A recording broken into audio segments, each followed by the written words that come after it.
Satan still want us to disobey God. Kay tungod, Satan, especially when you are getting closer and closer to God.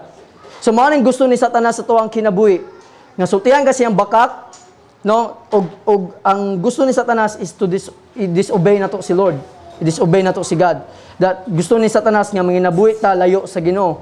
Kung ikaw Kristohanon, samtang ikaw nagadut-dut, nagadulya sa Ginoo, si Satanas po nagadut-dut ya kanimo aron kuaon kanya pagbalik.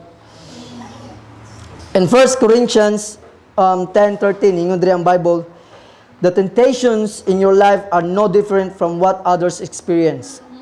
And God is faithful. Amen. He will not allow the temptation to be more than you can stand. When you are tempted, He will show you a way out so that you can endure.